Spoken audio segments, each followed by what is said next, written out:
ओम नमो भगवते वासुदेवाय। जन्मादस्य यतोऽन्वयादितरतश्चार्थेष्वभिज्ञः स्वराट् तेने ब्रह्महृदयादिकवये मोहयन्ति सूरयः। तेजो वारिमृतां यथा विनिमयो यत्र त्रिसर्गो मृषा धाम्ना स्वेन सदा निरस्तकुहकं सत्यं परं धीमहि। जन्मादस्य यतोऽन्वयादितरतश्चार्थेष्वभिज्ञः स्वराट् तेने ब्रह्महृदयादिकवये मोहयन्ति सूरयः। तेजो वारिमृतां यथा विनिमयो यत्र त्रिसर्गो मृषा धाम्ना स्वेन सदा निरस्तकुहकं सत्यं परं धीमहि। हम लोग पहले रिवीजन करेंगे जो हम लोगों ने चक्रवर्ती पाद की टीका में भाग 2 में पढ़ा था। तो आप लोगों की फाइल भेजी गई है, सामने देखिए। पहली चीज है, सारे आचार्यों में पहले अर्थ को समझते हुए उसके पॉइंट्स को रिवाइज कर रहे हैं। सारे आचार्यों में सर्वश्रेष्ठ श्री कृष्ण द्वैपायन व्यासदेव भगवान श्री कृष्ण का ध्यान जन्मादि श्लोक से मंगलाचरण करके कर रहे हैं, जिससे इसमें जो भी बाधा आए वह दूर हो जाए, यानी इस ग्रंथ की रचना में जो भी बाधा है वो दूर हो जाए। परम का अर्थ है सर्वोच्च या उनसे श्रेष्ठ और कोई नहीं है। सत्यम का अर्थ है जो परमेश्वर सभी काल में है, सभी देश में है, सभी वस्तु में भी है। धीमहि का अर्थ है हम सभी ध्यान करते हैं। यहाँ पर श्रील व्यासदेव किसी भी काल में किसी भी देश या स्थान पे परंपरा से प्राप्त सभी जीवों को भगवान श्री कृष्ण के ध्यान करने की शिक्षा दे रहे हैं। श्रील प्रभुपाद जी की कृपा से परंपरा से जितने भी पूर्ववर्ती आचार्य हैं वे सभी हमारे शिक्षा गुरु हैं। इसमें कुछ समझाना नहीं, कल रिवाइज करा रहा हूँ। हम सभी श्रील व्यासदेव जी की शिक्षाएं ग्रहण कर रहे हैं, इसलिए भी हमारे शिक्षा गुरु हुए। अतः तो ब्रह्म जिज्ञासा का अर्थ है कि अब मैंने मानव जीवन प्राप्त किया है तो मुझे ब्रह्म की जिज्ञासा करना चाहिए। ब्रह्म क्या है जो सब कुछ आया है। यहाँ बोल रहे हैं, यहाँ बोल रहे हैं धीमहि, हम ध्यान कर रहे हैं। और वेदांत सूत्र के पहले श्लोक में बोल रहे हैं कि हमें अब भगवान की जिज्ञासा करनी चाहिए। जिज्ञासा का फल धीमहि यानी ध्यान है।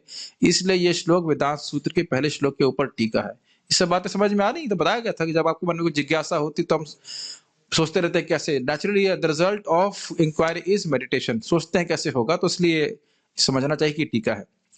चक्रवर्ती पाद ये समझा रहे हैं कि किस प्रकार से ये श्लोक वेदांत सूत्र के श्लोकों के ऊपर टीका है। अन्य श्लोकों की टीका भी है, उसको समझाया जाएगा अभी आगे। जन्मादि शब्द से भगवान का ऐश्वर्य सूचित होता है। भगवान केवल अपने श्वास प्रश्वास से अनंत ब्रह्मांडों का जन्म पालन और संहार करते हैं। भगवान केवल संकल्प मात्र से जगत की सृष्टि कर रहे हैं। कृष्ण ही इस जगत के उपादान कारण है। उपादान कारण समझते हैं, जिन वस्तुओं से जगत बना है। कृष्ण ही इस जगत के निमित्त कारण है, यानी कि काल शक्ति। कृष्ण ही कर्ता कारण है, सचेत कारण है। अन्वय मतलब सीधा, इतर का मतलब होता है अलग, विपरीत या व्यतिरेक। तो अन्वय का अर्थ है कारण और इतर का अर्थ है कार्य। जैसे मिट्टी कॉज है यानी कारण है, और घड़ा इफेक्ट है यानी कार्य है। तो जगत भगवान इस जगत से कारण रूप में भी संबंधित है और कार्य भी उनका ही है। जगत जो इफेक्ट है वो भगवान का ही है। भगवान उपादान कारण के रूप में हर वस्तु में है। समझ में आई बात? हर वस्तु में भगवान, हर वस्तु जो उपादान कारण मतलब प्रधान से आई है भौतिक वस्तु, तो उसमें भगवान की शक्ति है, क्या दिक्कत है। और भगवान परमात्मा के रूप में भी प्रवेश किए हुए। च शब्द से इंगित होता है कि भगवान काल के रूप में निमित्त कारण भी है। ये भी समझ में आता है। काल शक्ति का शोभ भगवान प्रकृति के ऊपर करते हैं, तो उससे प्रकृति में शोभ उत्पन्न होता है, फिर गुणों का एक्टिवेशन होता है और फिर सृष्टि होती है। अन्वय मतलब कारण, इतर मतलब कार्य, च मतलब निमित्त कारण। सब याद आ रहा है? सब भूल गए थे इसको? ठीक है। भगवान ही जगत के जन्म आदि के उपादान और निमित्त कारण है। अन्वयात इतरतश्च। अन्वय का मतलब कारण, इतर मतलब कार्य और च मतलब निमित्त कारण यानी काल।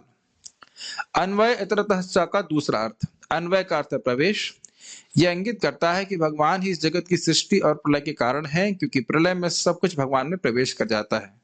आकाश पे जब काल शक्ति कार्य करती है तो उससे वायु की सृष्टि होती है। वायु का आधार हुआ आकाश।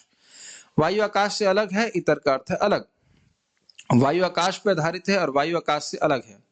वायु पे जब काल शक्ति कार्य करती है तो अग्नि आती है, अग्नि वायु से अलग है।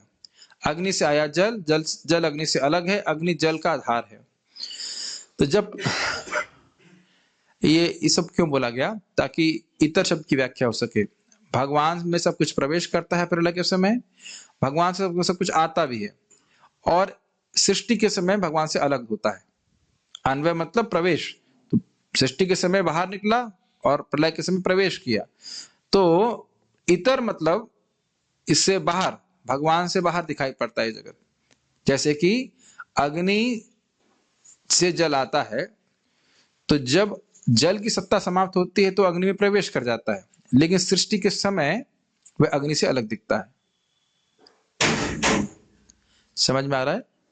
ओके। जब प्रलय होती है तो पृथ्वी अपने गुणों को छोड़कर जल में प्रवेश करती है, जल अपने गुणों को छोड़कर अग्नि में, अग्नि अपने गुणों को छोड़कर वायु में, और वायु अपने गुणों को छोड़कर आकाश में, और आकाश फिर अव्यक्त में मिल जाता है।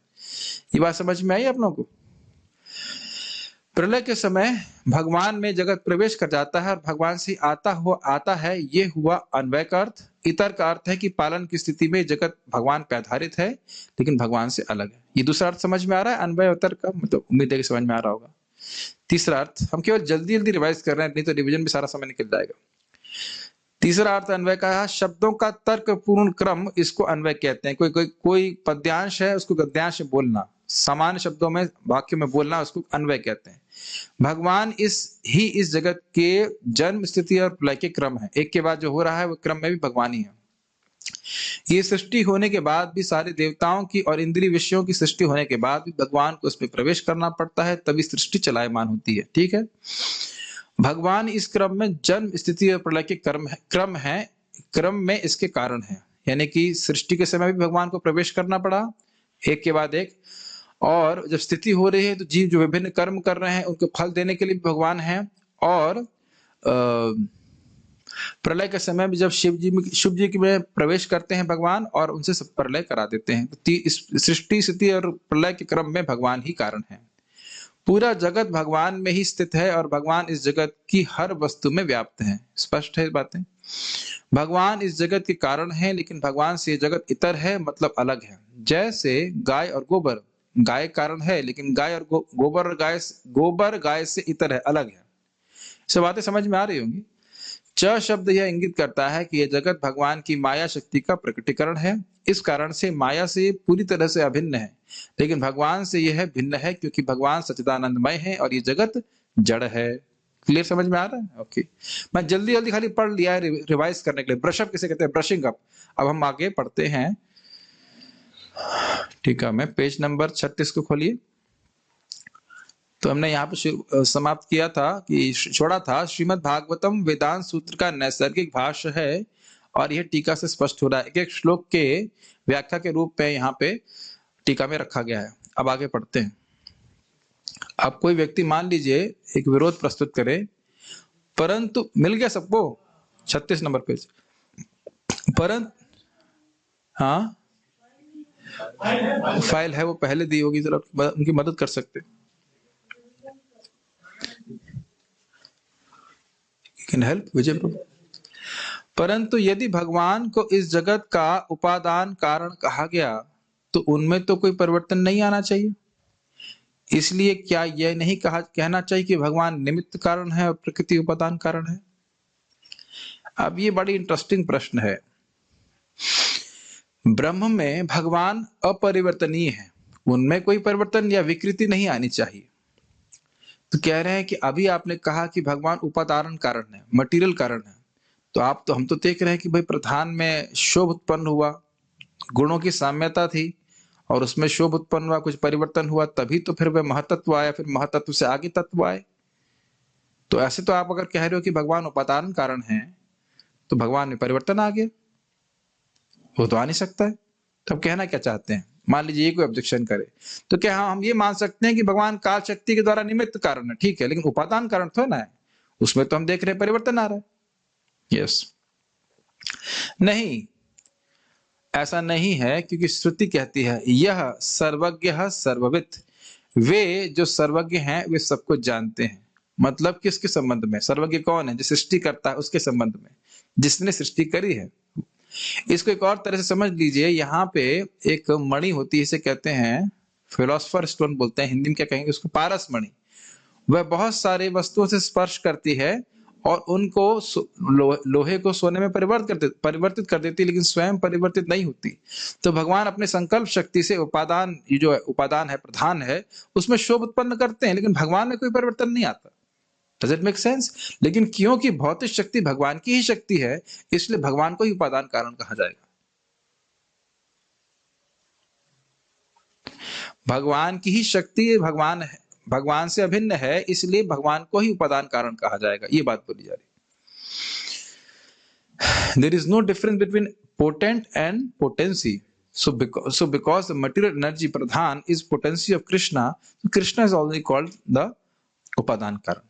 ये अभी बता दूंगा, अभी आगे क्लियर आने वाला है। वो स्वयं आध्यात्मिक है, लेकिन क्योंकि उनकी शक्ति जो भौतिक शक्ति है वह उनकी शक्ति है, इसलिए उपादान कारण के रूप में भगवान ही है। ये आप चैतन्य चरितामृत में भी इसको पढ़ेंगे। स ऐक्षतः लोकान, उन्होंने जगत पर देखा और सृष्टि करी, ऐत्रेय उपनिषद। और तद ऐक्षतः बहुश्यामा प्रजायेय, उन्होंने दृष्टिपात किया और कहा मैं बहुत हो जाऊं, मैं प्रजा उत्पन्न करूं। यह सभी श्लोक इंगित करते हैं कि एक सचेतन व्यक्ति ही इस जगत का कारण है और इसलिए भगवान ही इस जगत के उपादान कारण और निमित्त कारण है। ये बात समझ में आ रही है? अगर प्रकृति थी, जैसे मान लीजिए, अगर वो तो हमेशा ही रहती है, प्रलय हो जाती है, तो प्रलय होने के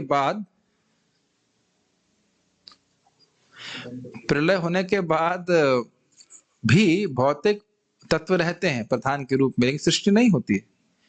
तो केवल वस्तु में रहने मात्र से सृष्टि हो ऐसा नहीं होता। इसकी चर्चा हम पहले भी कर चुके हैं। जड़ वस्तुएं अपने आप, उनके अंदर सृजनकारी शक्ति नहीं होती है। ऐसा नहीं है कि यहाँ पे मैं नहीं आता तो ये माइक बोलने लगता अपने आप, ऐसा हो सकता है क्या? नहीं हो सकता। ये सीधी सीधी बात बोल रहे हैं कि आप उन वस्तुओं को कोई जीवित व्यक्ति बनाता है, ये बात बोल रहे हैं। जड़ व्यक्ति इस जगत का कारण नहीं हो सकता। तो उपादान कारण किस तरह से भगवान है? क्योंकि वो उनकी शक्ति है। भगवान स्वयं सच्चिदानंदमय है, लेकिन वह जो शक्ति है वह भगवान की है, जिसका उपयोग करके भगवान जगत की सृष्टि करते हैं, इसलिए भगवान ही कारण है।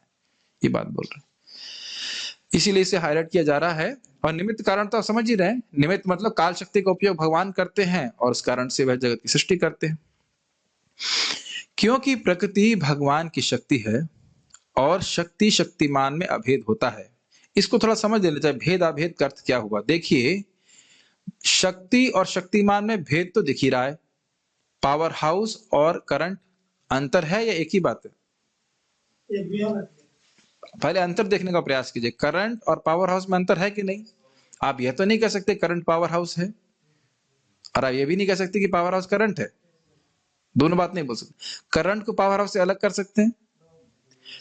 करंट पावर हाउस पे आश्रित है या पावर हाउस करंट पे आश्रित है? ठीक है। क्या पावर हाउस की बात हम पावर के बिना कर सकते हैं? अब थोड़ा सा अजीब सी बात लग रही ना? आप समझ में आया? क्या शक्तिमान की बात हम बिना शक्ति के कर सकते हैं, लेकिन क्या शक्ति शक्तिमान के बिना रह सकती है? थोड़ा सोचिए इसके ऊपर। क्या शक्ति शक्तिमान के बिना रह सकती है? यानी शक्ति की बात हम शक्तिमान के बिना नहीं कर सकते और शक्तिमान की बात हम शक्ति के बिना नहीं कर सकते। दोनों को अलग नहीं कर सकते, लेकिन फिर भी शक्ति शक्तिमान पे आश्रित है। मानते हैं? यहाँ कोई डाउट है? नहीं। तो अब आप समझिए, जैसे कि आकाश की किरणें, सूर्य की किरणें सूर्य पे आश्रित हैं, और सूर्य की किरणें सूर्य से अलग भी हैं, क्योंकि सूर्य की किरण और सूर्य एक वस्तु तो नहीं है, तो अलग भी नहीं है। तो भेद आप देख रहे हो शक्ति और शक्तिमान का, लेकिन शक्ति क्योंकि शक्तिमान पे आश्रित है, उस दृष्टि से अभेद है, उसको कभी आप अलग नहीं कर सकते। Make sense? तो यहाँ बोल रहे हैं कि शक्ति शक्तिमान में अभेद होता है, इसलिए भगवान प्रकृति के द्वारा इस जगत के उपादान कारण हैं, परंतु भगवान अविकृत रहते हैं क्योंकि स्वरूप से ही वे इस प्रकृति के परे हैं। इसको येलो से क्यों किया, ये बात समझाने के लिए। अब ऑब्जेक्शन क्या था? ऑब्जेक्शन ये था कि यहां तो हम मैटर को चेंज होता हुआ देख रहे हैं और आप कह रहे हो कि भगवान उपादान कारण है, तो फिर तो भगवान परिवर्तनशील हो गए। लेकिन आपने क्या सीखा? भगवान सच्चिदानंदमय हैं, उनकी इच्छा से इस भौतिक जगत में परिवर्तन हो रहा है, लेकिन क्योंकि यह प्रकृति भी भगवान की शक्ति है, इसलिए इसलिए भगवान ही उपादान कारण है। ये सारा फिलॉसफी आप समझ पा रहे हैं या कठिन हो रहा है? The material energy is transforming by Krishna's will. So Krishna is not transforming. Krishna is eternally Satchidanand, eternal, blissful, and full of knowledge. But his material energy is not different from him because it is his energy. So from the principles of Achinta Bheda Bhed Tattva, that's why Krishna is called the material cause. Make sense to you? He's the ingredient cause. Okay? अब English में भी समझाना पड़ेगा, तेलुगु तो जरूरत नहीं ना। क्या बोलेंगे? समझ गए हो क्या बोलेंगे तेलुगु में? आधा मेहंदी, ये अच्छा रहेगा, आधा मेहंदी। ओके, यह भगवान के द्वारा वर्णित है। भगवान स्वयं इस बात की पुष्टि कर रहे हैं। देखिए, एक बड़ी इंटरेस्टिंग बात है, आचार्यगण जब युक्ति दे रहे हैं, कोई तर्क दे रहे हैं, तो वो शुष्क तर्क नहीं है। शुष्क का मतलब हो गया उसका शास्त्र का कोई आधार नहीं, केवल मनगढ़ंत तर्क है। वह भगवान की बात को तर्कपूर्ण तरीके से रख रहे हैं। भगवान जो बात आपको भागवत में बोल रहे हैं, भागवत के प्रमाण कई जगह देंगे या शास्त्रों का प्रमाण देंगे, तो उसका आधार लेकर वो बोल रहे हैं, ये समझिए। तो इसलिए वो स्वयं कह रहे हैं यह भगवान के द्वारा वर्णित है। प्रकृतिर्यस्योपादानम् आधारः पुरुषः परः सतोऽभिव्यञ्जकः कालो ब्रह्म तत्तृतीयं त्वहम्। प्रकृति उपादान कारण है, पुरुष यानी महाविष्णु प्रकृति के आधार है, मतलब उनकी शक्ति है, काल अप्रत्यक्ष कारण है, मैं यह तीनों हूं। कौन बोल रहा है? भगवान कृष्ण बोल रहे हैं। तो अब स्पष्ट समझ में आ गया, भगवान ही उपादान कारण है, भगवान ही निमित्त कारण है, और भगवान विष्णु तो भगवान से अभिन्न है ही, इसमें दिक्कत नहीं। 11 श्रीमद् भागवतम 11:24-19। शास्त्र यह नहीं बताता है कि प्रकृति स्वतंत्र रूप से उपादान कारण है। ये बात समझ में आई? स्वतंत्र रूप से उपादान कारण का मतलब यह है कि पदार्थ अपने आप ही जगत की सृष्टि कर रहा है। लेकिन क्या बोल रहे हैं? ये भगवान उपादान कारण है, मतलब भगवान की अध्यक्षता में ये सारे भौतिक तत्व सृजित किए जा रहे हैं। जैसे सिंपल सी बात सोचिए, मुझको जैसा मैं दिख रहा हूं या मेरा शरीर दिख रहा है, वैसा शरीर क्यों प्राप्त हुआ? क्या कारण है? मेरी इच्छा, बस। कर्मणा दैव नेत्रेणा। नेत्र का मतलब क्या हुआ? अध्यक्षता में। सुपरवाइजर समझते हैं आप? सुपरवाइजर, सुपरविजन देख रहे हैं कि क्या हो रहा है, कैसे होना चाहिए, है ऐसे क्यों कर रहे हो, ऐसे क्यों कर रहे हो, तो उनकी अध्यक्षता में ही हो रहा है। थोड़ा इस पे और विचार कीजिए। कर्म कुछ दे सकता है आपको? कर्म तो जड़ वस्तु है। बहुत थॉटफुल बात है। कर्म तो जड़ वस्तु है, कुछ कर्म किया है, उसके अनुसार किसी को क्या प्राप्त होना है इसका निर्धारण एक सचेतन व्यक्ति करता है।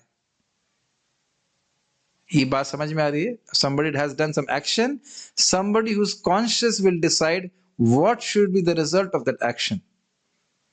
The action itself cannot decide a reaction.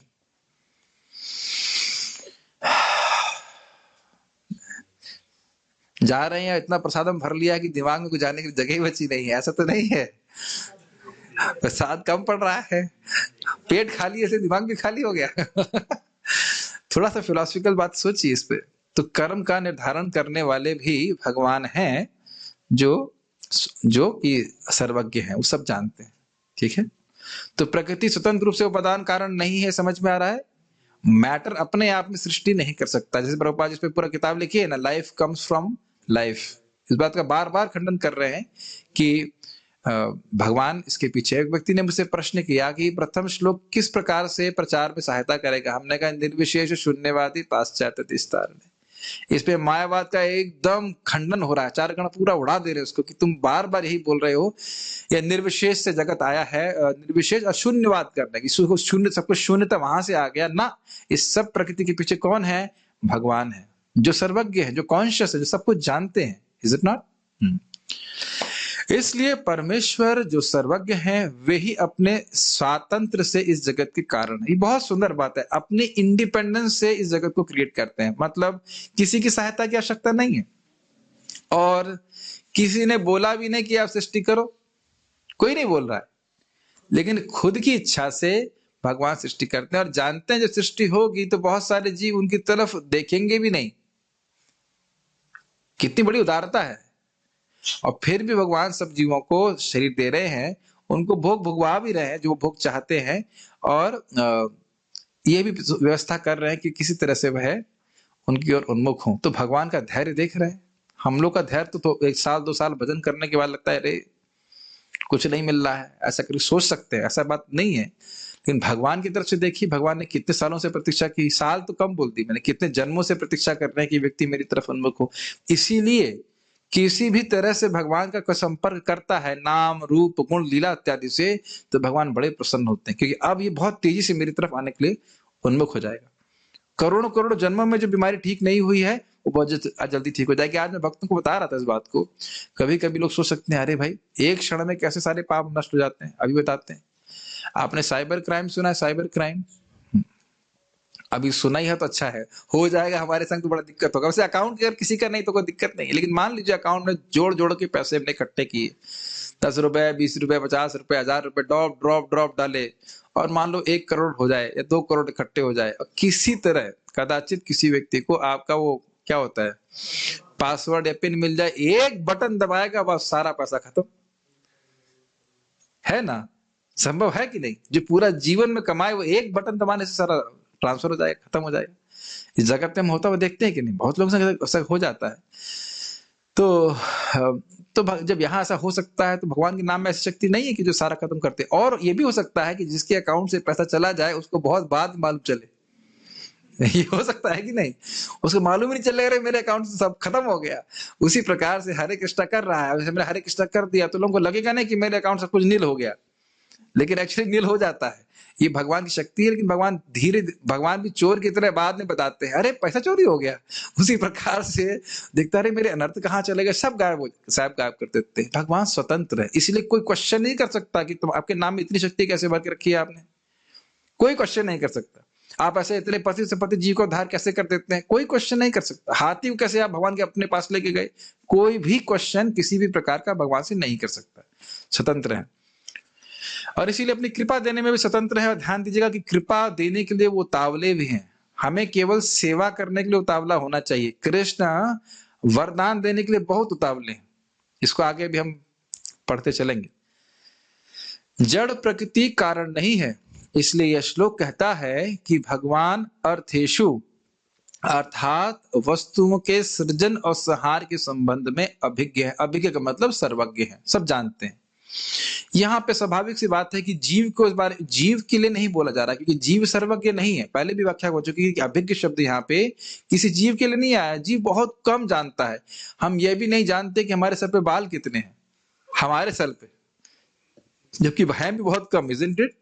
और कम और हो रहे हैं, उसके बाद भी गिन नहीं सकता कि कितने बाल हैं। तो कहाँ सर्वज्ञ हूं? अब फिर से रिपीट कर रहा हूं, अभिज्ञ मतलब सर्वज्ञ। तो सर्वज्ञ मतलब सब कुछ जानने वाला। तो हम कहाँ यहाँ भी नहीं, इतना भी नहीं जान रहे कि तिलक लगा है कि नहीं लगा। कभी कभी ये भी भूल जाते हैं, पता नहीं लगा है ना तिलक। हाँ, और तिलक कैसा लगा है ना, क्या है, कुछ भी नहीं जानते। हमारी आंखें कैसे देख रही हैं ये नहीं जानते, कान कैसे सुन रहे हैं कुछ भी नहीं जानते। सचेत तो हैं लेकिन बहुत ज्ञान है, एकदम न्यूनतम ज्ञान है जीव का। तो भगवान ही सर्वज्ञ है। समझ रहे हैं मेरी बात? यस। और स्पेशली इस जगत की सृष्टि सृजन और संहार की बात किया जाए तो जीव बिल्कुल अज्ञ है।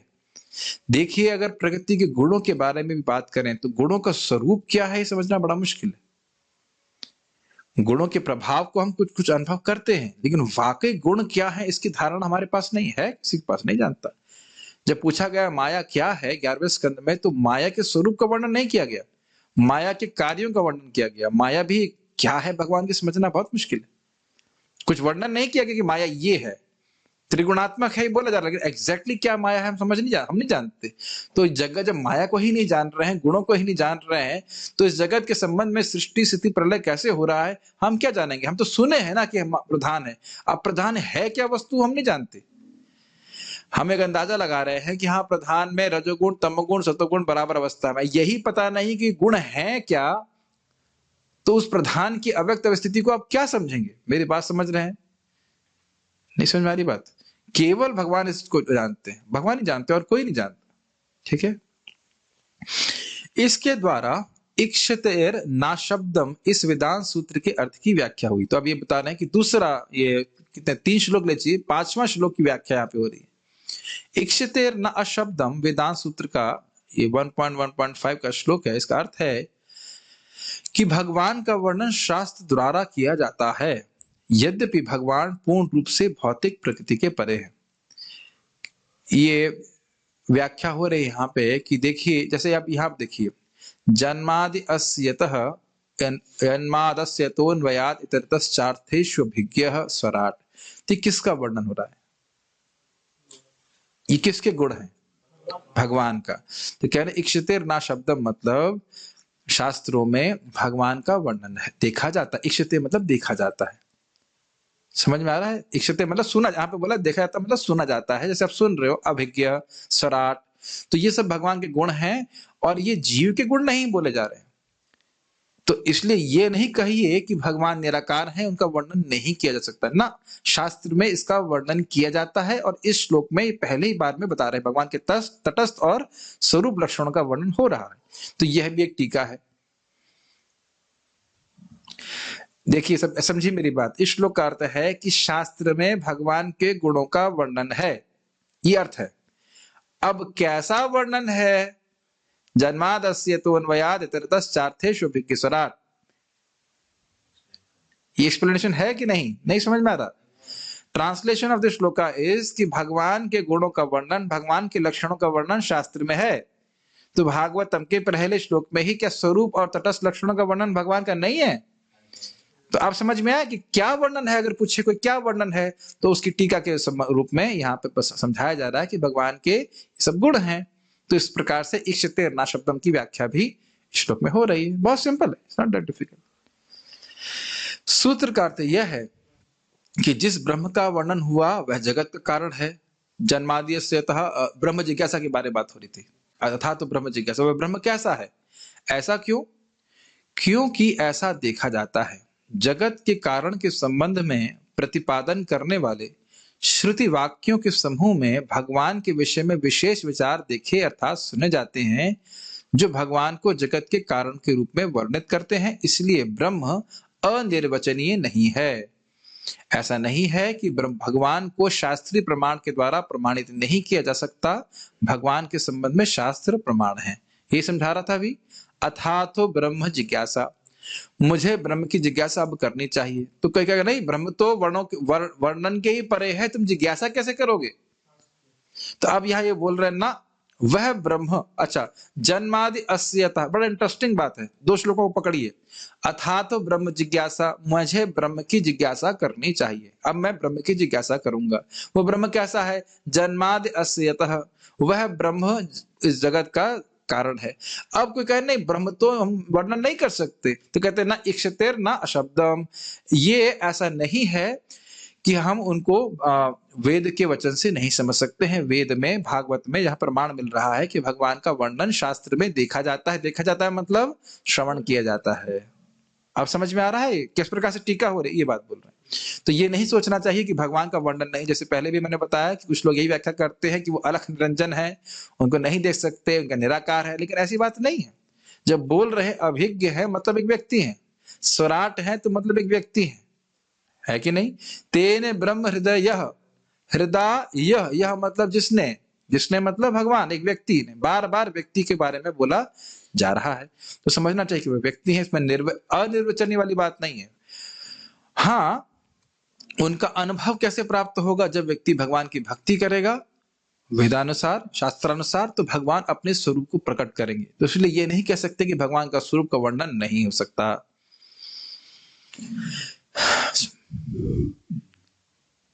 हमारा कर्तव्य है अब समझाने का। जैसे कभी कभी हम जब करते हैं, अच्छा लगे बुरा लगे, कर्तव्य होता है तो जब करते हैं। अब नहीं समझ में आ रहा है तो आप एक बार पढ़ेंगे तो मेरे ख्याल से समझ में आ जाएगा मैंने क्या कहा। पहली बार सुन रहे हैं तो थोड़ा थोड़ा कान में टिकता नहीं है, लेकिन धीरे धीरे समझ में आएगा। तो प्राय लोग जगह तो बोलते हैं कि अगर आप पूछो ईश्वर कौन है, कुछ रूप नहीं उसका, मतलब क्या नाम है, ना कोई नाम नहीं है, कहाँ रहता, कहीं नहीं रहता, सब नहीं सब जगह रहता है, अब कहीं नहीं रहता, ऐसे बोलेंगे। इस तरह की बातें बोलते हो। तो ये सब नहीं है, शास्त्र में प्रमाण है भगवान कहाँ रहते हैं, कौन है, कैसे दिखते हैं, सबका वर्णन शास्त्र में है, अच्छे से वर्णन है। श्रुति कहती है कि एक चेतन भगवान ही जगत के कारण है। तद ऐक्षता बहुश्यामा प्रजायेया, ये हमने श्रीधर स्वामी की टीका में भी पढ़ा था, उसको फिर से रिपीट कर रहे हैं यहाँ पे। भगवान ने प्रकृति पे दृष्टिपात किया और इच्छा की मैं बहुत हो जाऊं और मैं प्रजा उत्पन्न करूं, छांदोग्य उपनिषद पढ़ा था आप लोग अगर याद आ रहा हो तो ये दिखाता है कि एक इस सृष्टि के पीछे एक सचेतन व्यक्ति है। अब कुछ वो और श्लोक भी दे रहे हैं। सदैव सौम्य इदम अग्र आसीत, हे सौम्य, किसी व्यक्ति को एड्रेस किया जा रहा है, वह शाश्वत भगवान इस जगत के पहले से ही है। मतलब जब जगत की सृष्टि नहीं होती है तो फिर भी भगवान रहते हैं। आत्मा व इदम एक एवाग्र आसीत, भगवान इस जगत के पूर्व भी रहते हैं। तो कहते हैं एक ही बात को जगह जगह से क्यों बोल रहे हो, क्यों, क्योंकि ताकि प्रमाणित हो जाए कि भाई ऐसा नहीं कि हम केवल एक ही प्रमाण दे रहे हैं। आप देखो जगह जगह छांदोग्य उपनिषद की बातें आती हैं जिसमें बताया जा रहा है कि भगवान इस जगत के पहले थे। इसका मतलब क्या है, इसका मतलब है कि जगत की सृष्टि करने वाला एक सचेतन व्यक्ति है। आपको लगेगा प्रभु जी एक ही बात क्यों बार बार बोल रहे हैं, ये सबसे इंपॉर्टेंट बात है। इसीलिए प्रभुपाद जी बोलते हैं निर्विशेष शून्यवादी पाश्चात्य दिशार उनके उनके गुणगान में, ठीक है। और आप लोग मैंने पहले बताया था absolute is sentient, thou has proved, impersonal calamity thou has removed. किसने बोला है ये, शिला प्रभुपाद जी ने। किसके बारे में, शिला भक्ति सिद्धार्थ ठाकुर जी। और मुझसे बात से बहुत प्रसन्न हुए। तो ये जो मूड है आचार्यों का, मायावाद तो खंडन, प्रभुपाद जी इसको कल पढ़ रहा था, तात्पर्य के एंड में लिखते हैं कि इस प्रकार के बोगस फिलॉसफी को नष्ट करना ये आचार्य का सबसे पहला कर्तव्य है। और बड़े बड़े लंबे तात्पर्य लिखे हैं, जहां भी आप देखेंगे। एक भक्त कौन तो बता रहे थे, मैं समझ रहा हूँ शायद रमाकांत प्रभु कोट कर रहे थे या गोड़ाकेश प्रभु, शायद गोड़ाकेश प्रभु कह रहे थे कि जहां पे भी सिद्धांत की बात आएगी आचार्यगण उस पर बहुत लंबा लिख रहे हैं। आप देख लीजिए यहाँ पे कितने 5-5 अर्थ लिख रहे हैं। सिद्धांत का जहां श्लोक आ जाएगा वो 5-5 श्लोक, लंबी लंबी व्याख्या। सबसे लंबी व्याख्या 1.1.1 की ही मैं समझता हूँ, अभी तक इससे बड़ी तो मैंने पढ़ी नहीं है, आगे पढ़ूंगा तो अलग बात समझ में आएगी। जीव गोस्वामी की भक्त बोल रहे थे उनकी टीका करो, अब उसे करते करते तो मैं ही फेल हो जाऊंगा, इतना लंबा टीका, बाप रे। वो और छोरी समझ में नहीं आता, कितना बातें वो बोलते हैं। गायत्री की व्याख्या कैसे है, गायत्री की हर शब्द की व्याख्या कैसे है, सब ने व्याख्या किया है। आपको बस मैं जिज्ञासा डाल दे रहा हूँ, लेकिन उसको नहीं करने की क्षमता मेरे पास, ठीक है। ये 5 श्लोक भी, 5 अर्थ भी मुझे सागर की तरह लग रहे हैं।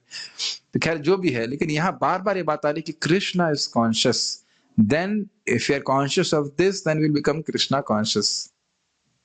समझ में है, कृष्ण एक व्यक्ति हैं, ये हमें सचेत होना पड़ेगा। जैसे कई बार भक्त लोग बोलते हैं, महाराज लोग बोलते हैं, जब हरे कृष्ण मन जपें तो हमें सचेत रहना चाहिए कि हम राधा कृष्ण के साथ में। कितनी उच्च चेतना है बाबा। Let's see. Krishna is conscious. If we become conscious of this, then we become Krishna conscious. तस्माद व एतस्माद आत्मन आकाशः संभूतः, उन भगवान से आकाश आया है। ये बात आई है तैत्तिरीय उपनिषद से बोला गया है, क्योंकि वेदांत सूत्र में एक जगह व्यक्ति बोलता है ना आकाश की सृष्टि कोई नहीं किया, तो कहते हैं ना आकाश की सृष्टि करने वाले भी भगवान ही है, भगवान से आया। ये तो वह इमानी भूतानी जायन्ते, भगवान से सारे प्राणी आए, इसको भी हम लोग पढ़ चुके हैं। और स्मृति कहती है यतः सर्वाणि भूतानि भवन्ति आदि युगागमे यस्मिंश्च प्रलयम यान्ति पुनरेव युगक्षये। ये आपको याद है, श्रीधर स्वामी की टीका में भी श्लोक कोट किया गया था। तो आप देख सकते हैं कि श्रीधर स्वामी की टीका से वो डिराइव कर रहे हैं। डिराइव मतलब ग्रहण कर रहे हैं। भगवान से सभी प्राणी आदि युग के आगमन पर आते हैं और प्रलय के समय उन्हीं में प्रवेश कर जाते हैं। अब एक व्यक्ति ने प्रश्न किया, नहीं आदि युग का नहीं, प्रश्न ये था कि आपने कहा कि 2 प्रकार की सायुज्य मुक्ति होती है। कई अन्यत्र हमने चर्चा करी थी कि एक हो जाता है भगवान की दिव्य शरीर से निकलने वाली दिव्य आभा में लीन हो जाना, और दूसरा होता है भगवान में प्रवेश कर जाना।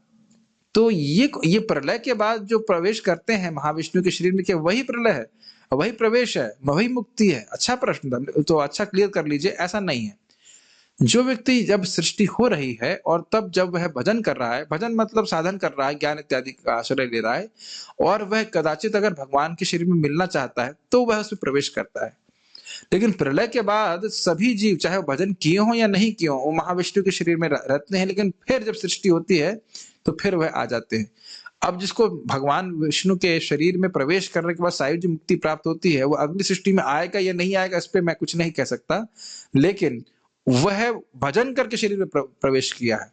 यहाँ प्रलय वाले जो लोग हैं वो बिना भजन किए ही भगवान में प्रवेश कर जाते हैं, उनके सूक्ष्म शरीर के संग ही प्रवेश करते हैं, उसमें सभी लोग जाते हैं। यस, तो जब सृष्टि होती तो फिर वो लोग वापस आते, ये बात रहती है। कोई यह विरोध प्रस्तुत कर सकता है कि सृष्टि के पहले ही, बहुत इंटरेस्टिंग है, इसको समझिए, बहुत इजी है लेकिन बहुत इंटरेस्टिंग है। कोई यह विरोध प्रस्तुत कर सकता है कि सृष्टि के पहले महतत्व आदि की सृष्टि तो हुई नहीं थी, तो भगवान के पास शरीर कहां से आया जिससे वे सब कार्य कर सके? भाई आप कह रहे हो सृष्टि करी, ये किया वो किया, तो भाई शरीर होना चाहिए, तो सृष्टि से पहले तो महतत्व था ही नहीं, तो सृष्टि कैसे हुई? उनके पास शरीर कहां से जैसे कार्य कर सके? इसलिए यह श्लोक कहता है कि भगवान स्वराट हैं, वे सब कुछ अपने आध्यात्मिक स्वरूप से ही नियंत्रित करते हैं जो उनसे अभिन्न होता है। भगवान का स्वरूप कैसा है? सच्चिदानंद।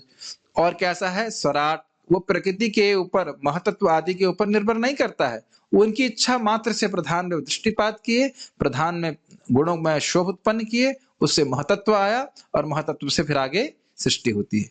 उनका शरीर महतत्व से नहीं बना है, हम सबका शरीर महतत्व यानी महान तत्व जो है उन सबसे बना है ना। हमारा शरीर जड़ है, हम शरीर के द्वारा कार्य कर रहे हैं, लेकिन भगवान और भगवान के स्वरूप में कोई भेद नहीं है। भगवान अपने स्वरूप से जो स्वतंत्र है, किसी भी तंत्र से स्वतंत्र है, उसका आश्रय तो नहीं कहना चाहिए, उसके द्वारा ही पूरी जगत की सृष्टि करते हैं। कितने अचिंत हैं। श्रील प्रभुपाद जी कहते थे कि कृष्ण बलराम जी हैं, ये समझो उस बात को, और तुम्हारी कोई भी समस्या है तो उनके पास लेके जाओ। ऐसे ही प्रभुपाद जी यहाँ पे विग्रहों की स्थापना नहीं कर दी। या आचार्यगण अन्यत्र भी विग्रहों की सेवा इसलिए नहीं करते थे कि बस की कुछ, जैसे हमारे गुरु महाराज जब ब्रह्मचारी थे वहां पे न्यू वृंदावन में, तो उनके पिताजी उनसे मिलने के लिए आए, बहुत मुश्किल से मिलने के लिए आए, बहुत कठिनाई थी, वहां पे पैदल चलना पड़ता था ऐसे करके। और देखा जब अपने लड़के को ठाकुर जी की सेवा करते हुए, कहते तुम इतने बड़े हो गए और गुड्डा गुड्डियों से खेलते हो। गुड्डा गुड्डी समझते ना? Are you still, you have become so old and still you are playing with dolls. वो भगवान के विग्रह को गुड्डा गुड्डी समझ रहे थे, राधा कृष्ण को सोचे थे गुड़िया गुड्डी का खेल है, और कह रहे तुम इतनी सब मेरे घर का मतलब ऐश्वर्य छोड़ करके तुम गुड्डा गुड्डी खेल रहे हो, इतनी विकट परिस्थिति में। उनको समझ में नहीं आया इस बात को कि स्वयं साक्षात कृष्ण है। तो ये भगवान की अचिंत शक्ति है कि भगवान अपने विग्रह में अपने स्वरूप को प्रकाशित करते हैं, जिससे हम उनको देख सकें। जितनी हमारी भक्ति बढ़ेगी उतना हम समझ पाएंगे कि वो भगवान से भिन्न है, चाहे भगवान का नाम हो, चाहे रूप हो, चाहे गुण हो, चाहे लीला, चाहे कुछ भी। ठीक है, अब उसको वो प्रमाण कर रहे हैं। आप कह रहे हो कि भाई भगवान सब कुछ अपनी इच्छा से नियंत्रित करते हैं, उसका क्या प्रमाण है? तो कहते हैं इसलिए श्रुति कहती है न तस्य कार्यम करणम च विद्यते न तत्समश्चाभि अधिकश्च दृश्यते परास्य शक्तिर्विविधा एव श्रूयते स्वाभाविकी ज्ञान बल क्रिया च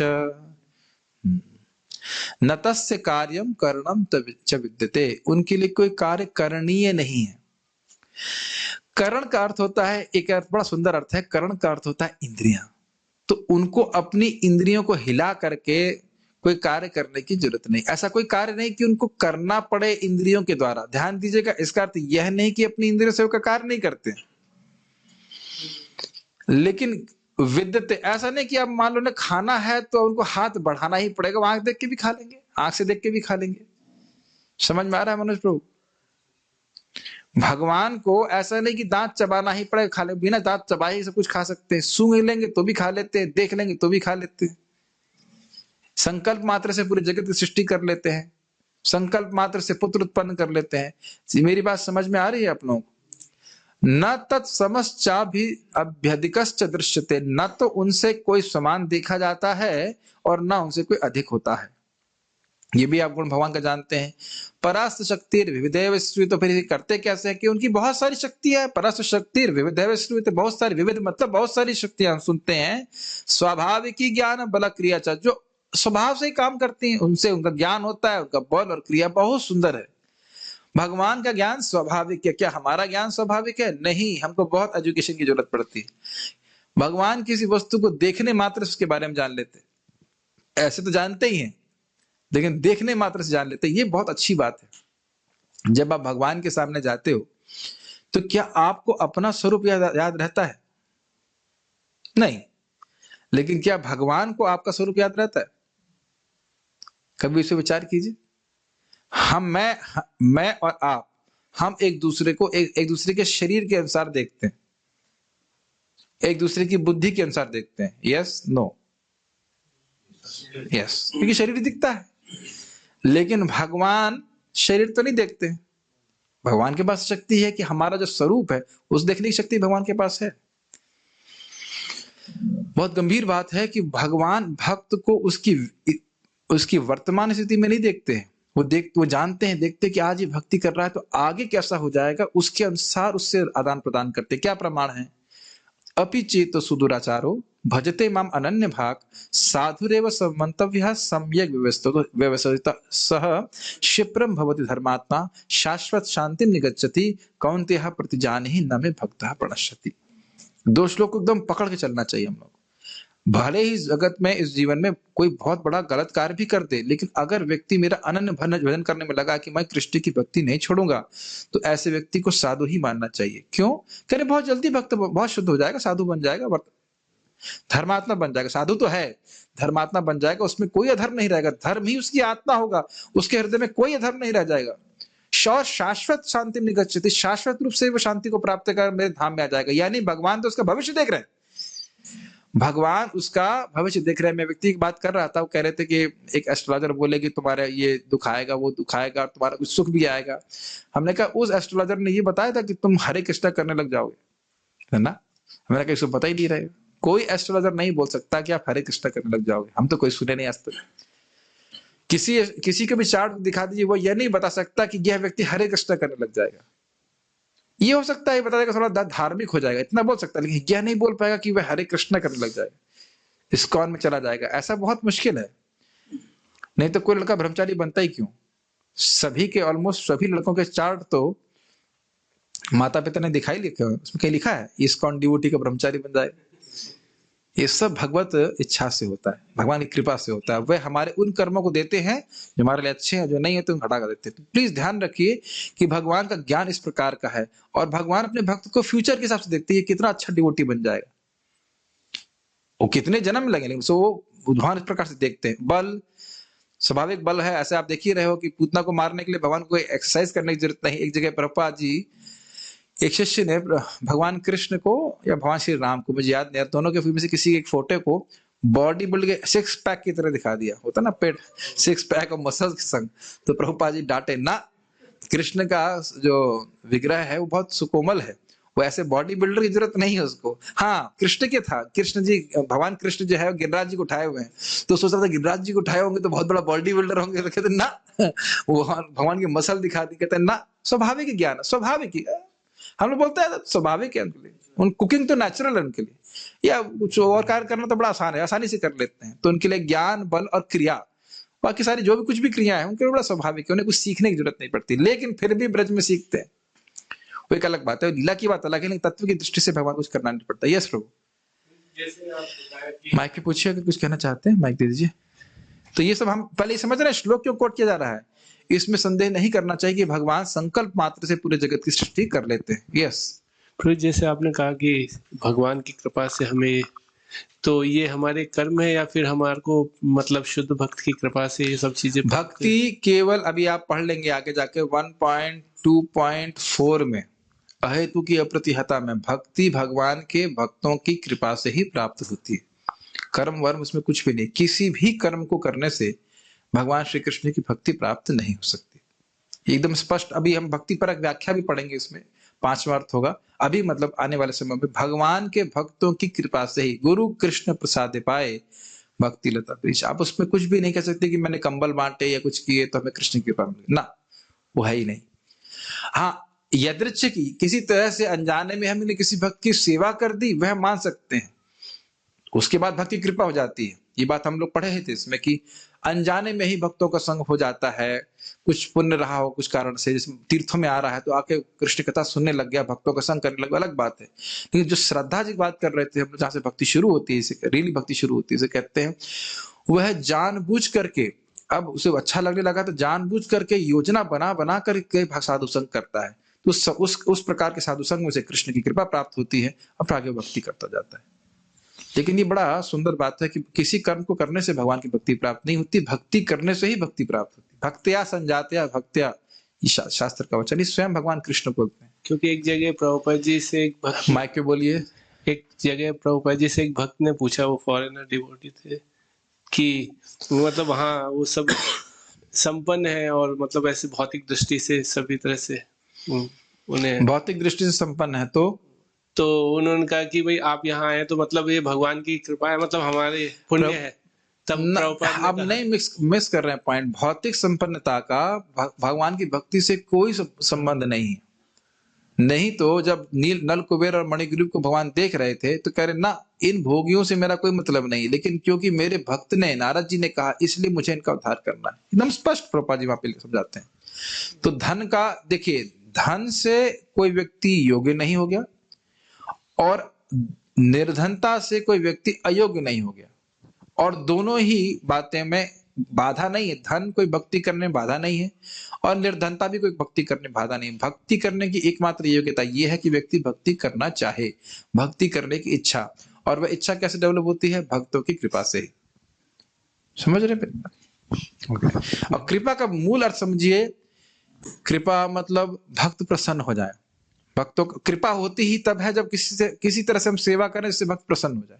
ये बात, जैसे मान लो कोई बड़ी ध्यान पूर्वक सुन रहा है, उसको समझ में कुछ नहीं आ रहा है, लेकिन बैठा तो जो भक्त प्रवचन करता है उसको उससे प्रसन्नता होती है। आप किसी को पुस्तक दे रहे हो, छोटी पुस्तक, तो जब वो ले लेता है, 10-20 रुपए दे देता है, तो आपको प्रसन्नता होती कि नहीं?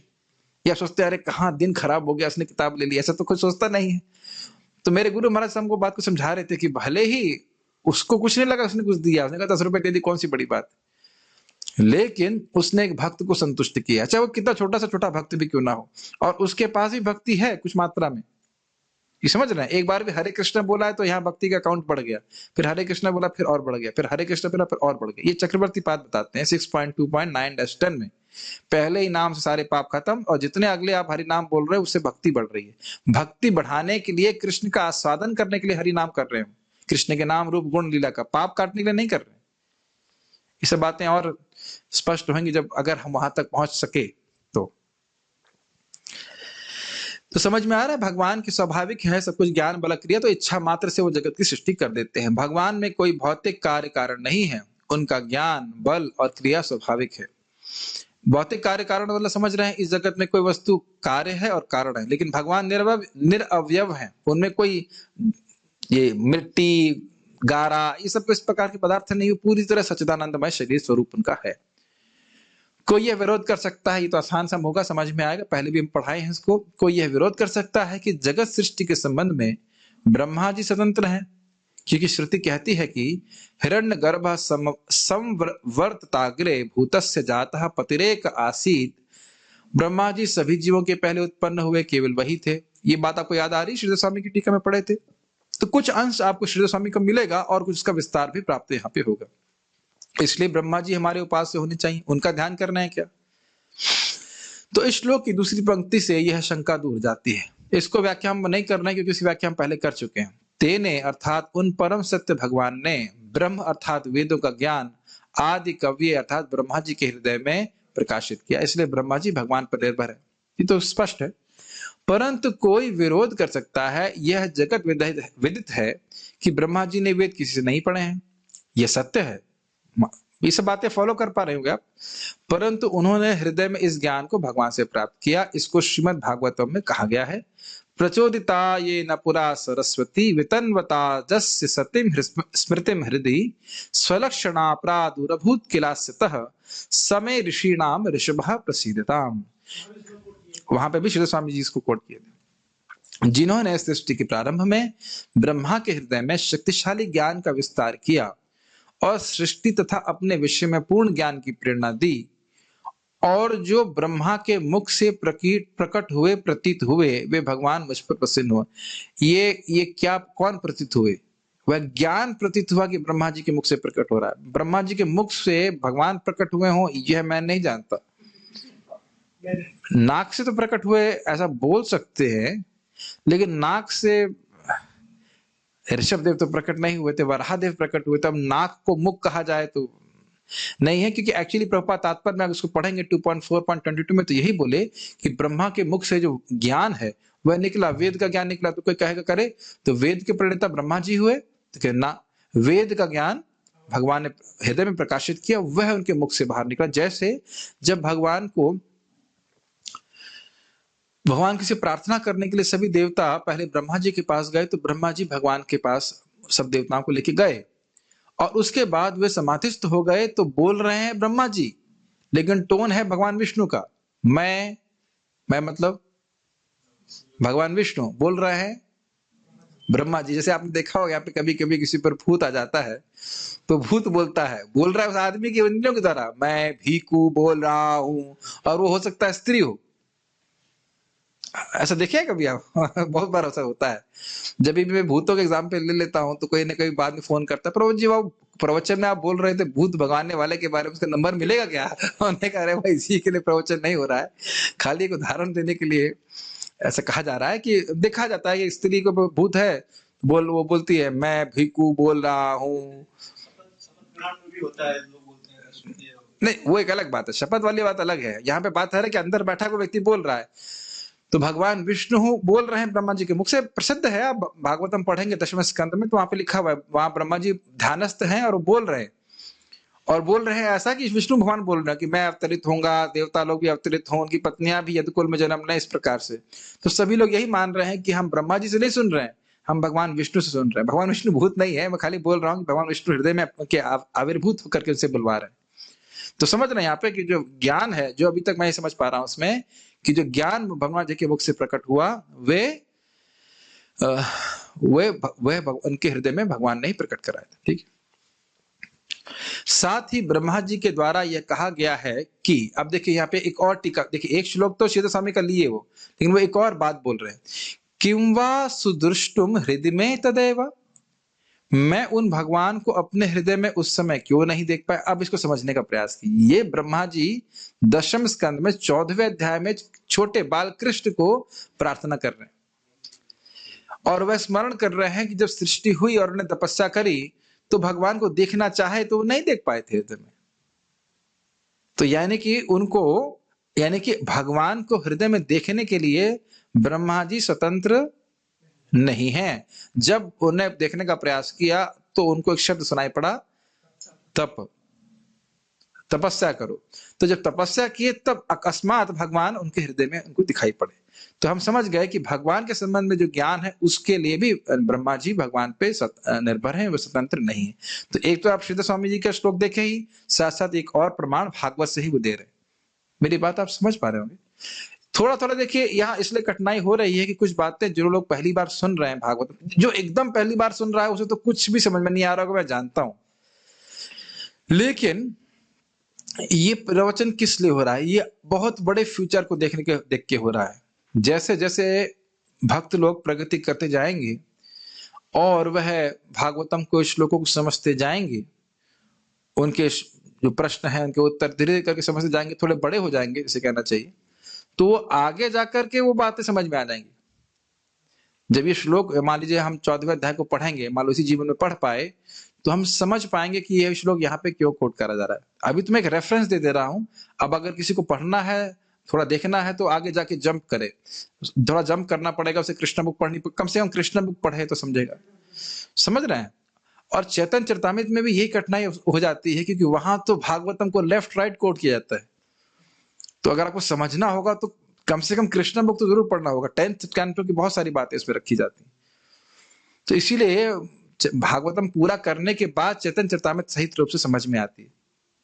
लेकिन हम अपना प्रयास करेंगे। मोटा मोटा तो समझाई दे रहे हैं। जो लोग भागवतम थोड़ा पढ़े हैं, जैसे हम लोग छठे स्कंद पे हैं, तो भक्त लोग छठे पे है ना, सातवें पे हैं हिंदी क्लास पे, तो जो भक्त लोग सुन रहे हैं वो लोग समझ पा रहे हैं मैं क्या कह रहा हूँ कि सृष्टि में क्या हुआ था, और सुनते सुनते धीरे धीरे समझ में आ जाता है। सृष्टि होती है तो भगवान ब्रह्मा जी को कुछ अंधकार सब कुछ दिखाई पड़ता है, और ब्रह्मा जी तब उन्हें कुछ बहुत प्रयास करते हैं, कमल नाल के नीचे जाते हैं, उन्हें कुछ नहीं दिखाई पड़ता है, फिर ऊपर आते हैं, ऊपर नीचे जाते हैं, कुछ समय नहीं आता, फिर उसके बाद कमल में ध्यान लगाते हैं, तब उनको सुनाई पड़ता है। तब तो एक बात ध्यान रखिएगा कि ब्रह्मा जी को भी अपना हृदय तपस्या के द्वारा शुद्ध करना पड़ा, तभी भगवान के हृदय में दर्शन हुआ। और ये रूल सभी के लिए।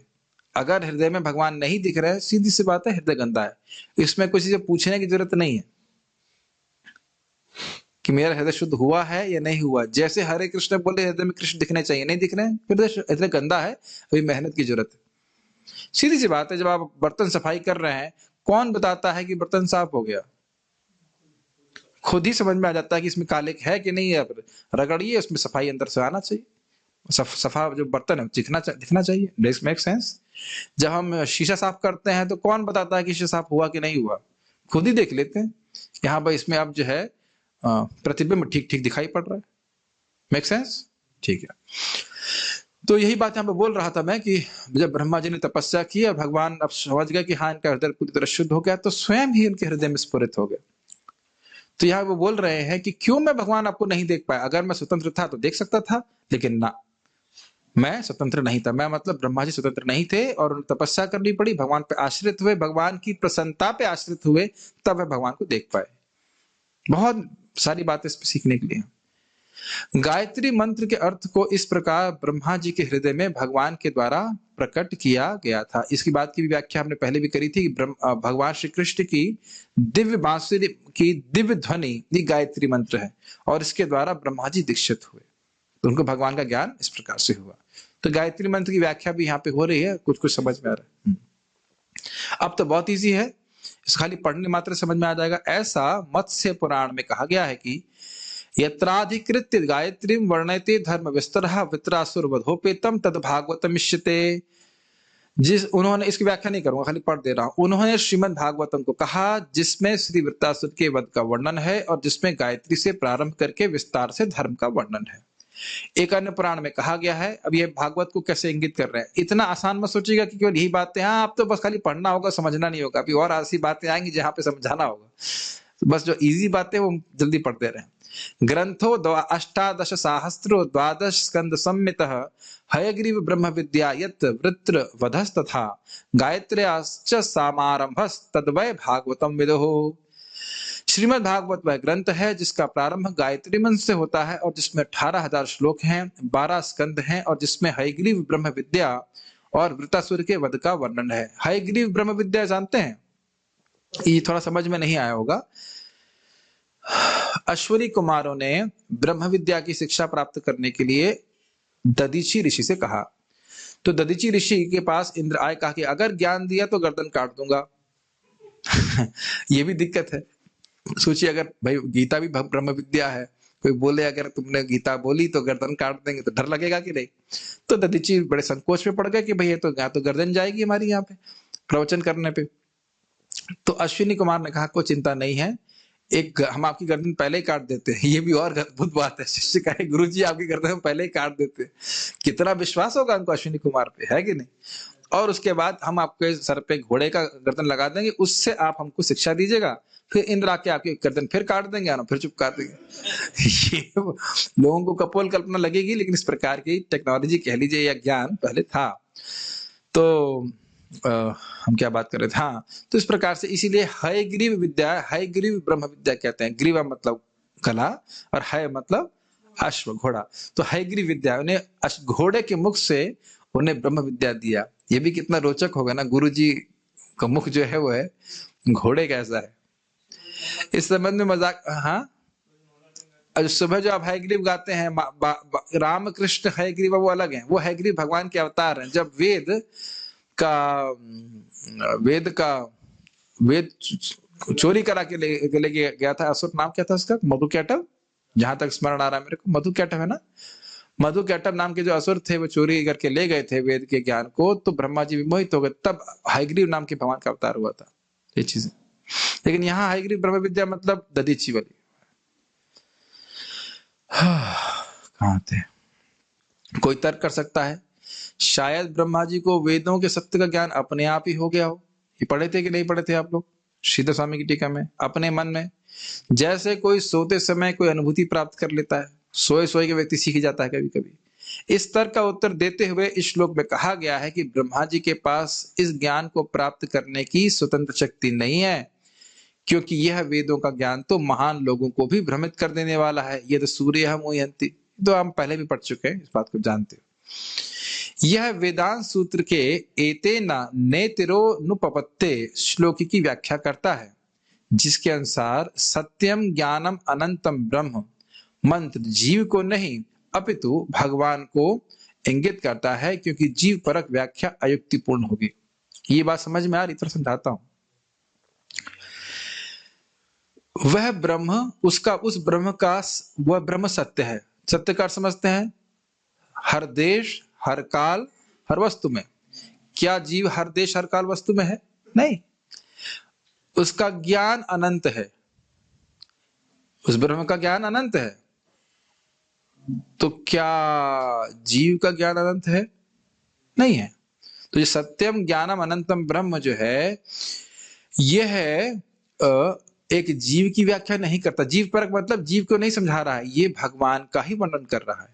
ये बात वो बोल रहा है। तो इस प्रकार से देखिए, हम लोग वेदांत सूत्र को बहुत पढ़े नहीं है, जो इससे समझ में आ रहा है उतना ही हम समझा सकते हैं। और उसके लिए फिर वेदांत सूत्र पढ़ाना पड़ेगा, तो बहुत सारी चीजें हैं, और न मैं खुद पूरा पढ़ाऊं उसको। जो जितना थोड़ा थोड़ा बात समझ में आता है वो हम आपके सामने प्रस्तुत कर रहे हैं। एक और विरोध हो सकता है, जब भी हम ध्यान करने की बात करते हैं तो यह इंगित करता है, बहुत इंटरेस्टिंग है यह इंगित करता है कि ध्यान के विषय का रूप होना चाहिए। वह जगत, इस जगत में जो भी रूप है वह त्रिगुणात्मक है, इस कारण से यह नश्वर होता है। इस शंका का तीसरी पंक्ति में उत्तर दिया गया है। पहले विरोध समझ में आ रहा है विजय? क्या है विरोध? तो हाँ वैसे बोल दिए बस। अच्छा, बोला नहीं, खाली सर हिला दिया। वाह, बड़े विज्ञ आप। तो विरोध ये है कि आप कह रहे हो धीमहि।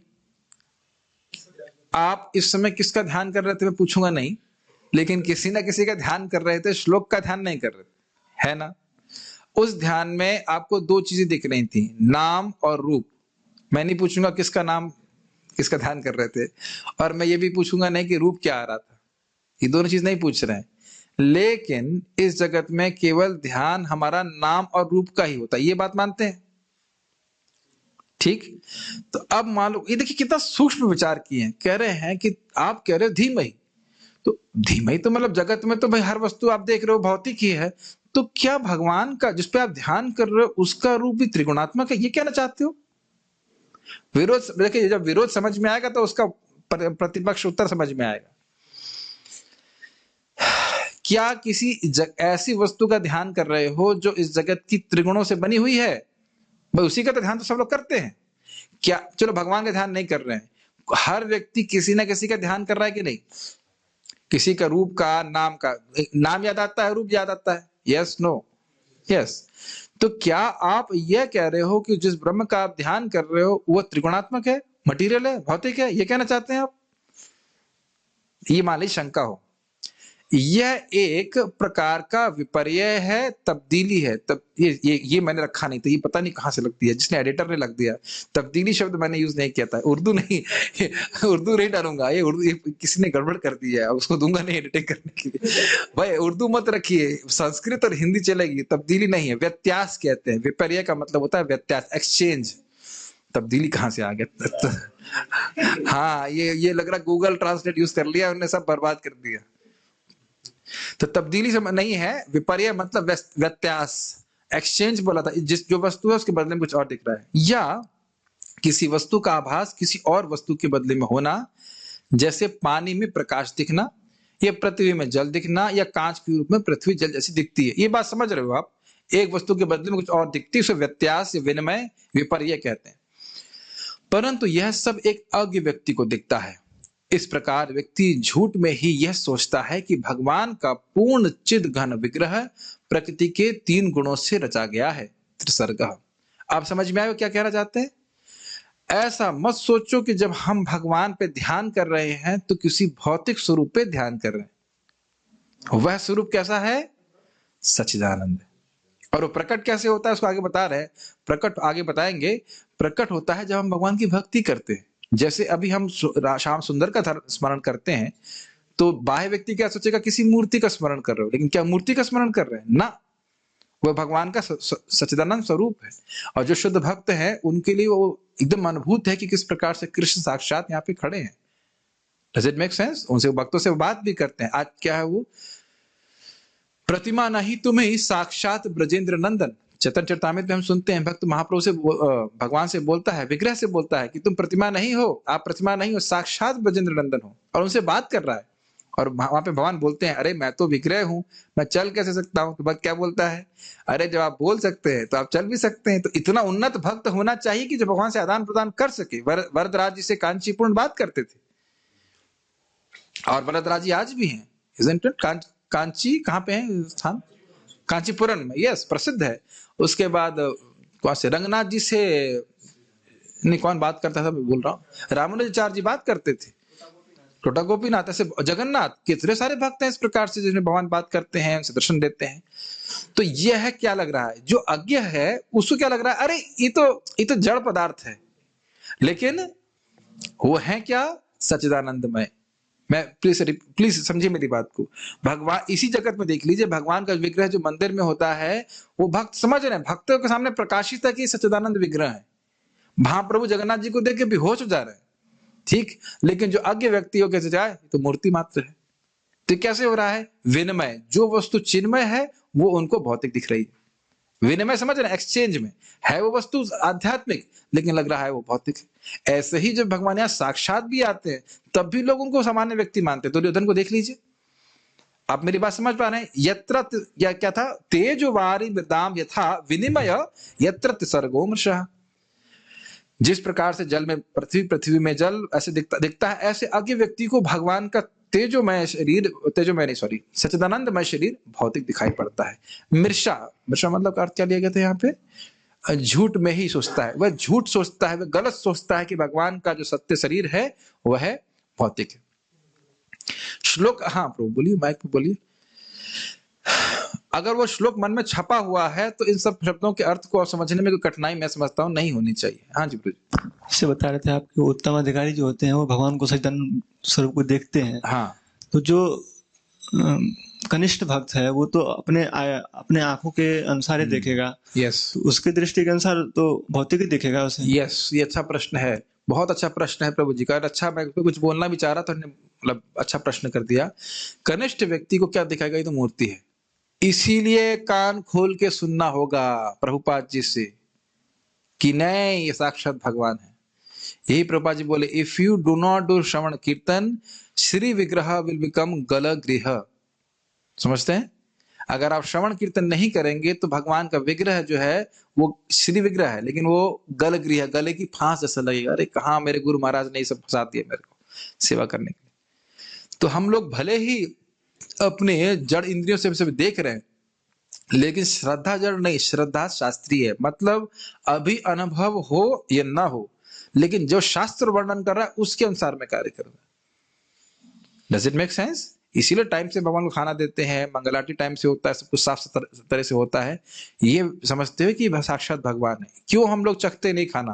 क्योंकि भगवान उसे ग्रहण करते हैं। भले हमको अभी नहीं दिख रहा है कि भगवान देख करके कैसे व्यक्ति भोजन को ग्रहण कर रहे हैं, लेकिन जब हम शुद्ध हो जाएंगे तो उसको देखेंगे। तो हमारी श्रद्धा जो है वह हमारे गुरु वर्ग के ऊपर आधारित है, इसीलिए उसे श्रवण करना पड़ेगा। वैसे आप चैतन्य चरितामृत में पढ़ेंगे, श्रीमन चैतन्य महाप्रभु को भगवान कृष्ण के रूप में प्रताप रुद्र जी स्वीकार किए श्रीला सार्वभौम भट्टाचार्य जी से सुन करके, और बाद में उनकी कृपा से, महाप्रभु की कृपा से उनको ये साक्षात अनुभूति भी हुई। लेकिन अगर पहले ही रिजेक्ट कर दिए होते तो फिर कृपा प्राप्त नहीं होती। Does it make sense? ये बात है। तो इसीलिए पहले गुरु के वाक्य अनुसार चलता है व्यक्ति, फिर आगे उसको स्वयं अनुभूति भी प्राप्त होती है। ठीक है, यहाँ लोग सब लोग थक गए? हाँ ठीक है, तो यहाँ रुकते हम लोग जाते हैं। उसके बाद इसके आगे वर्णन होगा कि भगवान का स्वरूप किस प्रकार से सच्चिदानंदमय है, और यहाँ तक कि उनके धाम उनके परिकरों का भी जो स्वरूप है वह सच्चिदानंदमय होता है। इस सबके बारे में बताएंगे, तो उसको हम चर्चा कल करेंगे। कुछ प्रश्न है तो हम देख लेते हैं एक बार। एक मिनट। महातत्व क्या होता है? अब ठीक है, रिपीट कर दे रहा हूं। प्रकृति की अव्यक्त अवस्था को प्रधान कहते हैं, जहां पे गुण, रजोगुण, तमोगुण, सत्वगुण बराबर रहते हैं, उस पे भगवान दृष्टिपात करते हैं, तो उसमें जीवों को स्थापित कर दिया जाता है और वहां से सृष्टि शुरू होती है। उसको महातत्व कहते हैं। महातत्व मीनिंग, डियर प्रभु जी, बता तो दिया इंग्लिश में प्रभु जी। डज काल शक्ति and Akash still remain when all जीवस एंटर महाविष्णु? देखिए, काल शक्ति शाश्वत रहती है। कह रहे हैं क्या काल शक्ति और आकाश रहता है? आकाश नष्ट हो जाता है सृष्टि के, लेकिन कब नष्ट होता है समझना चाहिए। कब नष्ट होता है? जब ब्रह्मांड नष्ट हो जाता है, तब। आकाश की सृष्टि हर बार नहीं होती। हाँ, आकाश की सृष्टि स्वर्ग में आ जाएगी, तो आकाश की सृष्टि जो है वह ब्रह्मा जी की जब परमायु पूर्ण हो जाती है तब वह नष्ट होता है, उससे पहले नष्ट नहीं होता। और काल शक्ति हमेशा रहती है। प्रलय के समय काल शक्ति नष्ट नहीं होती है। अज्ञात सुकृति is required to come into bhakti process or in contact with devotees. Rarely people are कृपा सिद्ध। यही तो मैं आपको समझा रहा था कि व्यक्ति की भक्ति में श्रद्धा नहीं है, लेकिन वह कदाचित तीर्थों का सेवन करने के लिए, तीर्थ भ्रमण करने के लिए आ गया और उसके बाद देखा अरे भक्त लोग कथा कर रहे हैं, और उसके बाद वह कथा सुनने बैठ गया। उसे श्रद्धा नहीं है, अब बड़ा अच्छा लग रहा है। जैसे हमारे एक रिश्तेदार है, वो परम पूज्य विंध्याचल महाराज का गलती से लेक्चर सुन लिए, गलती से, तो बड़ा अच्छा लेक्चर देते हैं। अब फंस गए कि नहीं फंस गए? अभी वो व्यस्त हैं, वह अभी कुछ और कार्य कर रहे हैं तो भी सुन नहीं पा रहे हैं, लेकिन फंस गए ना। मन में संस्कार तो बन गया ना कि अरे बड़ी अच्छा प्रवचन है।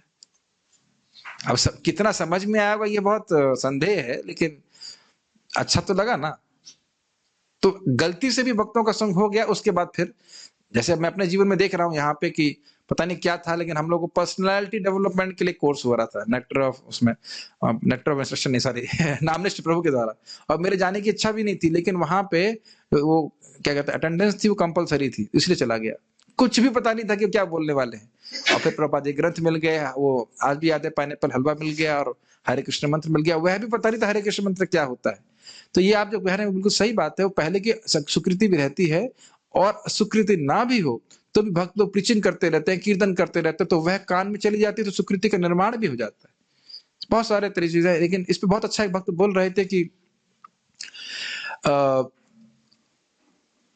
क्या बोल रहे थे कि आप कह नहीं सकते कि कब भगवान सुकृति देंगे किसी को। अब एक भक्त बता रहे थे कि नोएडा में एक ब्रह्मचारी के नाम बताए नहीं के लिए, कोई इनको एस्ट्रोलॉजर बोला कि तुम पिछले जन्म में घोड़ा थे और तुमको भगवान ने व्यक्ति भगवान का प्रसाद खाने को मिल गया, इसलिए तुम इस जन्म में ब्रह्मचारी हो गए। और इसमें कोई संदेह नहीं होना चाहिए। यामुनाचार्य, रामानुजाचार्य के यादव प्रकाश नाम के गुरु थे, उनको तो बारे में थोड़ा प्रसिद्ध है। तो उनको एक भूत बोलता है, जिसको भूत को भगाने का प्रयास कर रहे थे कि बेटा तुम पिछले जन्म में क्या थे, गिरगिटान थे, और एक वैष्णव ने भगवान को भोग लगाया और प्रसाद तुम खा लिए, इसलिए अब तुम इस जन्म में इतने बड़े ब्राह्मण बने हो। तो इसमें कोई संदेह नहीं होना चाहिए। तो कुछ ना कुछ कृपा तो है ही, तो भगवान आ रहे हैं, भगवान के पास आ रहे हैं। मैं बचपन में सोचती थी कि एक पिता के पिता के पिता लास्ट में जाकर सुप्रीम कौन होंगे। इस कौन से जुड़कर अब इसका जवाब मिल गया। आपने बहुत अच्छी बात बोली है। एक्चुअली सोचती थी कि सोचते थे, पता नहीं, शुभम मित्तल तो सोचते होना चाहिए कि ये इंटरेस्टिंग बात है। मेरे पिता का शरीर भौतिक है, उनके पिता का भौतिक, उनके पिता का भौतिक। तो आप सोचोगे एंड वाले पिता का कैसा शरीर होगा, भौतिक, लेकिन वहां नहीं। ब्रह्मा जी जाएंगे तो भौतिक, लेकिन ब्रह्मा जी के पिताजी का शरीर कैसा है, चिन्मय, आध्यात्मिक। ये प्रश्न भागवत में उठाया गया है कि क्या भगवान केवल बड़े हैं, मतलब सृष्टिकर्ता है, लेकिन क्या उनका शरीर भौतिक है। तो अब देखिए यहाँ पे हमारी टीका में क्या बात हो गया था। हमारी टीका मतलब जिसको हम पढ़ रहे हैं कि ना सृष्टि के पहले से भगवान है, तो इसलिए उनका शरीर कैसा है, चिन्मय है। उनका शरीर भौतिक तत्वों से बना हुआ नहीं है, स्वराट है। Srila Prabhupada also mentioned that ISKCON is distributing Agya Sukriti by distribution of books, knowledge, Hari Nam and Krishna Prasad. That's fine. तो इसी सुकृति का फलीभूत होगी तो व्यक्ति की श्रद्धा होगी भगवान की भक्तों में आगे जाकर के, कोई दिक्कत नहीं इसमें।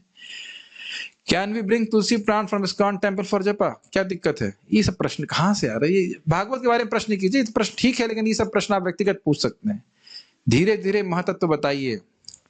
अब देखिए धीरे धीरे करके आया हूँ भगवत गीता में, तो कितनी बार महातत्व बता दिया, 13 चैप्टर में लगा पड़ा हूँ, 13 चैप्टर की रिकॉर्डिंग आप सुन सकते हैं। महातत्व, महातत्व, 8 तत्व, ये तत्व, वो तत्व, 24 तत्व, खूब गिना गिना करके धीरे धीरे करके तो भागवत पे आए हैं।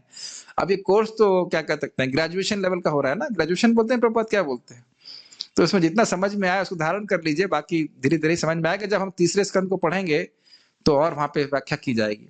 नहीं तो हम लोग एक छोटा सा रिकॉर्डिंग है वो भेज देंगे, हमने चर्चा किया था ना उसके ऊपर, क्या सृष्टि तत्व के ऊपर, तो उसको आप पढ़ के समझ सकते हैं। महादेव का शरीर क्या चिन्मय है गुरुजी? कुछ नहीं जानता महादेव।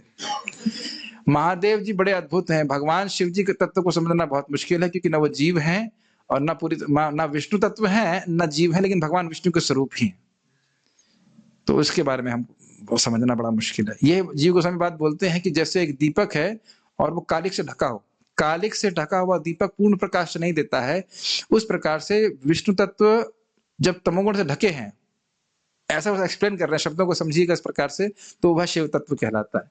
समझना बड़ा मुश्किल है। ओके, ठीक है, तो यहाँ पे हम रुकते हैं। श्रील प्रभुपाद की जय, श्रीमद् भागवतम की जय, ताई गौर प्रेमानंदे।